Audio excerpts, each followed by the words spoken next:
Bismillahirrahmanirrahim. Assalamualaikum warahmatullahi wabarakatuh. Pada hari ini untuk mata kuliah Audit Teknologi Informasi kita sudah masuk pada pertemuan kelima. Sebelum itu mungkin saya refresh karena kita habis libur panjang ya, bahwa pertemuan untuk mata kuliah audit saya desain mengikuti langkah-langkah sebagaimana langkah pada audit TI. Nah, buku yang saya gunakan adalah buku milik Pak Reza Amini, di mana di dalam buku tersebut disebutkan bahwa langkah-langkah dari audit sistem informasi terdiri dari 3 langkah utama, yakni perencanaan, pelaksanaan, dan pembuatan laporan.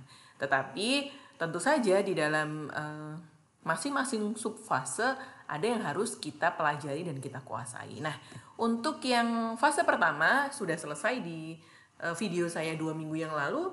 Inti dari fase perencanaan hasil akhirnya adalah audit checklist. Nah, sekarang sebenarnya kita masuk pada tahap yang kedua, yakni tahap pelaksanaan ya.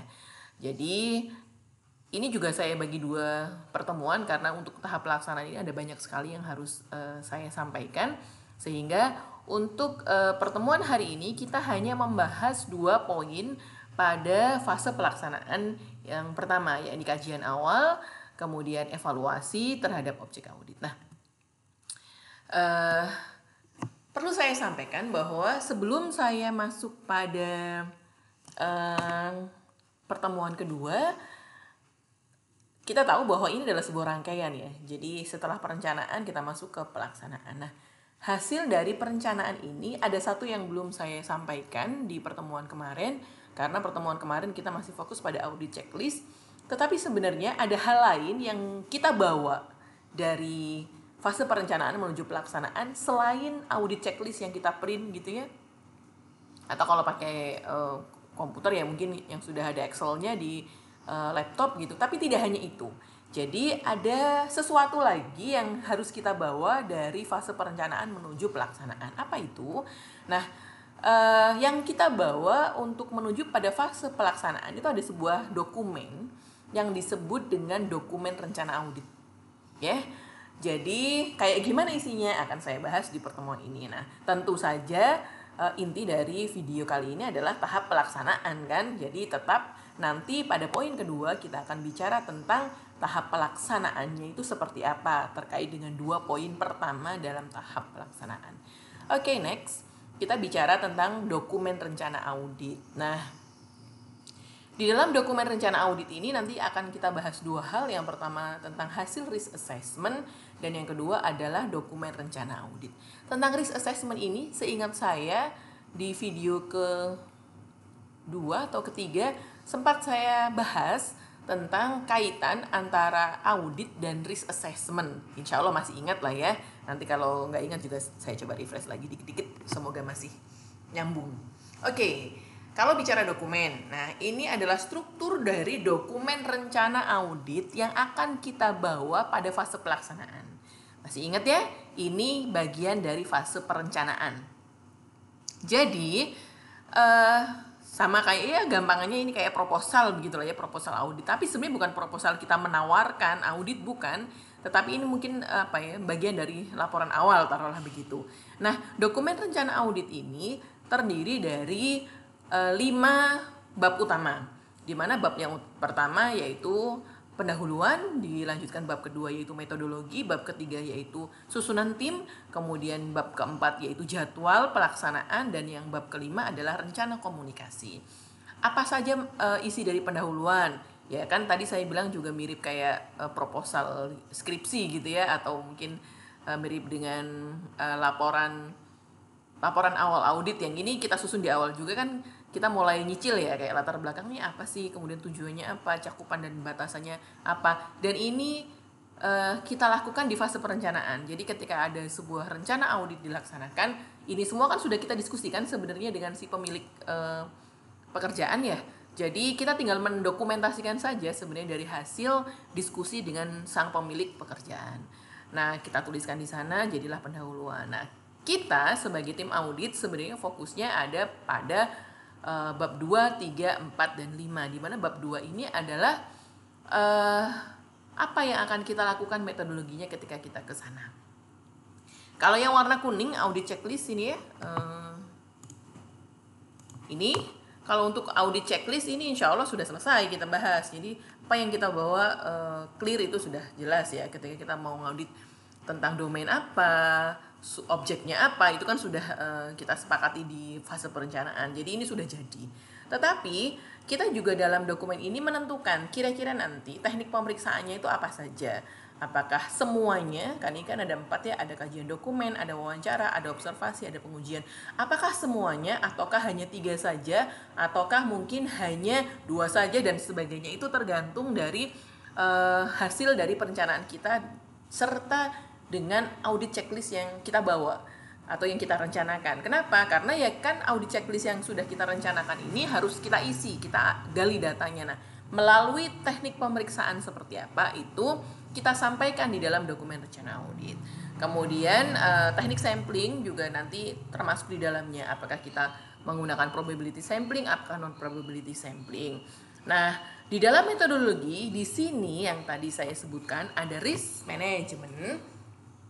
Itu hubungannya dengan resiko-resiko yang mungkin oleh perusahaan sudah di-manage dan sudah didokumentasikan dalam risk register. Kalau perusahaan sudah punya risk register, itu gampang banget bagi kita auditor. Kita tinggal minta, mana Pak, mana Bu, di mana di dalamnya biasanya sudah ada list resiko ya. Di dalam risk management itu kan mereka sudah punya list resiko. Apakah itu masuk dalam inherent risk, apakah control risk, apakah detection risk, ataukah sampling risk. Nah, resiko-resiko ini akan menjadi tambahan bagi kita untuk dalam audit checklist. Jadi, oke, kita sudah punya audit checklist. Mungkin di dalamnya tentang audit compliance, mungkin kepatuhan mereka atau kepatuhan mereka terhadap aturan-aturan. Kita kan sudah bawa tuh aturan-aturannya sudah kita pegang, mereka menepati atau tidak, atau mengimplementasikan atau mentaati atau tidak terhadap aturan tersebut. Nah, dengan adanya dokumen risk management, jadi kita punya tambahan terhadap audit checklist. Kenapa ini harus kita periksa juga? Ya iya, kalau kita bicara tentang tujuan dari audit, kita kan pengen tahu, kita pengen mendiagnosa kan begitu ya. Jadi sama kayak yang di minggu lalu, di video 2 minggu yang lalu, dokter itu kan harus memeriksa dia sakit apa, sehingga kita bisa memberikan rekomendasi apa. Nah, kalau dalam rekam medis sebelumnya, kalau di dunia kedokteran begitu ya, di dalam rekam medis sebelumnya ternyata sudah tercatat bahwa pasien ini memiliki catatan atau register atau risk register bahwa ternyata bapak ibunya itu meninggal karena diabetes. Jadi walaupun belum kena diabetes, walaupun hasil dari tes darahnya itu dia baik-baik saja, tetapi karena dia memiliki inherent risk, maka kita sebagai dokter harus tetap berpikir bahwa dia punya potensi atau dia punya resiko mengidap diabetes juga, sehingga pola makan dan pola hidup dia harus kita rekomendasikan lebih baik dari sekarang. Nah, kira-kira seperti itu. Jadi ini adalah dokumen yang harus kita bawa gitu ya, entah bentuknya apakah sudah digiri terapi atau enggak, itu mah itu hal teknis ya, tetapi ini harus ada dan harus kita persiapkan untuk kita tunjukkan kepada auditor yang mau kita temui. Oke, kita lanjutkan.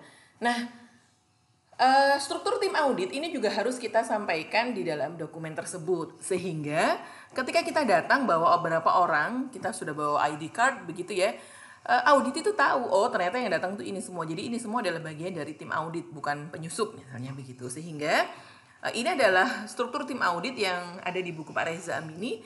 Jadi beliau membuat struktur seperti ini ya, ada manajer proyek, di mana dalam manajer proyek itu ada auditor senior dan ada auditor junior. Kemudian ada project owner, ada project directors, kemudian ada license officer, kemudian di sini ada supervisor. Nah, struktur tim audit ini bisa jadi berubah juga tergantung dari ya tim, maksudnya gini, tergantung dari kita ada di mana. Masih ingat ya, dulu ada audit itu ada first party, ada second party, ada third party. Nah, bisa jadi tim auditor itu nanti akan beda-beda strukturnya, tetapi apapun bentuknya harus tetap disampaikan di dalam dokumen rencana audit, sehingga ketika kita datang auditi itu tidak merasa aneh dengan ini, ngapain sih ada orang ini, kok ada orang ini, dan sebagainya. Dengan adanya struktur yang clear, dan ini ada namanya ya, idealnya ini ada namanya siapa aja, misalnya auditor juniornya ada 5 yang disebutkan di bawahnya 1, 2, 3, 4, 5, sehingga si auditi merasa bahwa oh iya memang mereka datang secara legal dan memang ya mereka melakukan sesuatu untuk perusahaan kita, seperti itu. Next, kita masuk ke dalam tahap pelaksanaan. Nah, pada tahap pelaksanaan ini ada 2 hal yang harus kita fokuskan. Yang pertama yaitu tentang kajian awal terhadap objek audit, yang kedua adalah evaluasi terhadap objek audit. Loh, kok sudah awal-awal kok sudah evaluasi, Bu? Oke, begini ceritanya. Jadi yang perlu saya sampaikan adalah ini. Fase pelaksanaan ini sudah on-site ya. Jadi maksudnya on-site itu kita sudah datang ke sana. Loh Bu, memangnya pada fase perencanaan kita nggak on-site? Bisa jadi. Jadi pada saat perencanaan bisa jadi kita belum on-site. Maksudnya belum ke tempat yang kita mau audit. Bisa jadi kita meetingnya mungkin di hotel, di rumah makan, atau di mana gitu ya. Jadi yang jelas ketika kita melakukan perencanaan, kita kan ngomongnya sama si pemilik pekerjaan, bukan sama auditi yang mau kita audit semuanya, kan begitu. Beda ya. Nah, kalau pelaksanaan ini kita sudah terjun ke lapangan. Kita sudah benar-benar datang ke tempat yang mau kita audit dengan membawa dokumen rencana audit yang tadi sudah kita bahas. Di mana isi dari dokumen rencana audit yang sudah saya jabarkan di slide sebelumnya. Nah, apa saja sih yang harus kita lakukan terkait kajian awal terhadap objek audit? Yang pertama, ketika kita melakukan kajian awal terhadap objek audit, yang kita lakukan adalah meng-cross-check RASI chart, atau RASI ini kan singkatan ya, yang responsible, accountable, consulted, dan informed. Oke, di fase perencanaan sebelumnya kita kan sudah ngobrol tuh sama si pemilik pekerjaan atau si pemilik objek yang kita audit. Kita kan sudah tanya sebenarnya ke beliau, tetapi sometimes kan ada sesuatu yang mungkin bergeser atau berubah gitu ya, yang mungkin beliau nggak tahu, karena yang beliau itu kan biasanya top level management atau mungkin board of directors, yang beliau tidak tahu mungkin daily itu ada perubahan apa di perusahaan mereka. Sehingga ketika kita datang on site pertama kali, yang kita lakukan adalah melakukan kajian lagi. Bener nggak rasinya ini? Kenapa harus kita tanyakan ulang? Karena kalau strukturasi ini berubah, otomatis daftar pertanyaan yang semestinya kita tanyakan ke orang yang benar bisa jadi salah, kan begitu ya. Jadi strukturasinya ini nanti harus kita cek ulang. Oh, ternyata yang responsible itu berubah, yang tadinya Pak A jadi Pak B gitu kan. Jadi kita harus cross check di awal. Jadi itulah kenapa kita sudah di on site nih, kita sudah pelaksanaan, tapi pada 2 bagian awal dari fase pelaksanaan ini kita belum melakukan audit, kita masih cross check dulu. Nah, kemudian yang kedua, apa itu evaluasi mendalam terhadap objek audit? Nah, di sini setelah kita melakukan cross check RASI, kita mulai meminta dokumen. Jadi ingat ya di mana, sebentar saya laser point ya di sini. Pada teknik pelaksanaan di awal ini kan ada kajian dokumen. Nah, sebelum kita melakukan proses audit untuk wawancara dan sebagainya, yang pertama kita lakukan adalah meminta dokumen-dokumennya dulu untuk kita lihat, kita cek apakah kira-kira ada dokumen atau peraturan yang terlewat. Karena kalau ada yang terlewat berarti audit checklist kita bisa jadi kurang, kan gitu. Kalau memang ada dokumen-dokumen peraturan yang harus kita masukkan ke dalam audit checklist, maka kita minta itu di awal sebelum kita melakukan wawancara terhadap para auditi. Jadi itulah kenapa pada fase pelaksanaan ini yang 2, mohon maaf itu salah ngetik, harusnya 2.1 sama 2.2.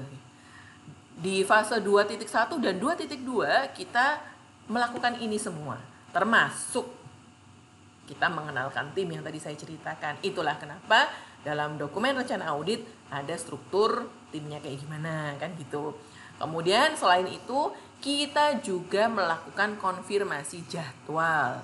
Karena yang kita temui bisa jadi juga banyak pekerjaan yang harus dilakukan atau mungkin keluar kantor dan sebagainya, sehingga kita harus mengkonfirmasi jadwal. Pak, saya ada jadwal ketemu Anda sekitar 2 atau 3 kali. Kira-kira Bapak bisa saya temui kapan? Seperti itu. Atau kalau nggak bisa ketemu langsung sama orangnya, kita tanya ke sekretarisnya dan sebagainya. Jadi pada fase pelaksanaan ini kita sudah onsite nih, tetapi kita belum bisa melakukan wawancara karena kita masih persiapan di lapangan. Selain itu, kita juga menentukan PIC-nya. Maksudnya PIC tadi bisa jadi kita nanti akan melakukan wawancara itu bentuknya FGD atau Focus Group Discussion. Nah, ketika kita mau FGD itu kan nggak satu orang, otomatis kan ada beberapa orang. Nah, bisa jadi itu akan lebih efektif kalau yang membuat jadwal atau menyusun atau mengkonfirmasi atau ngobrai gitu ya ke orang-orang yang kita ajak FGD itu adalah mereka sendiri. Nah, kalau itu mereka, siapa PIC-nya? Kita tentukan di fase ini. Kita tanya, Pak, kita tuh sebenarnya mau ketemu dengan perwakilan dari customer, Pak. Kita butuh sekitar 10 orang, Pak. Kalau kayak gitu, enaknya gimana? Secara acak kita datang sambil ngelihat customer yang datang 10 orang hari itu atau gimana, Pak? Wah, kalau kayak gitu nggak bisa, Mas. Misalnya dijawab begitu.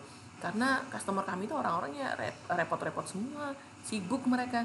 Mending gini aja, kami yang akan menghubungi siapa kira-kira yang bisa meluangkan waktunya, yang bersedia untuk diwawancara sekitar 1 jam. Nah, kira-kira seperti itu. Jadi ini memang sudah onsite, tetapi kita belum bisa mengeluarkan audit checklist yang kita siapkan kemudian langsung nanya wawancara, gitu belum bisa. Kita belum bisa melakukan, atau bahasanya kalau di sini ya, kita belum bisa melakukan substantive testing atau langsung melakukan evaluasi terhadap kontrol dan compliance testing. Belum, karena kita masih ada di fase kajian awal terhadap objek audit. Nah, untuk berikutnya insya Allah di pertemuan minggu depan kita akan masuk pada 2.3 dan 2.4, di mana inilah inti dari pelaksanaan audit itu sendiri. Oke, itu aja yang mungkin bisa saya sampaikan hari ini. Nanti kita lanjutkan dengan diskusi via Zoom meeting jam 10 ya. Insya Allah jam 10 kita ketemu. Silakan disiapkan pertanyaan atau mungkin pernyataan seperti biasa ya. Kesimpulannya tulis kalau memang Anda sudah langsung bisa menyimpulkan. Tetapi kalau memang masih ada pertanyaan yang mengganjal, saya masih bingung nih dengan penjelasan Bu Indri misalnya, silakan langsung dituliskan di Classroom. Nanti akan saya bahas di meeting jam 10. Semoga bermanfaat. Sampai ketemu lagi insya Allah minggu depan. Saya akhiri. Assalamualaikum warahmatullahi wabarakatuh.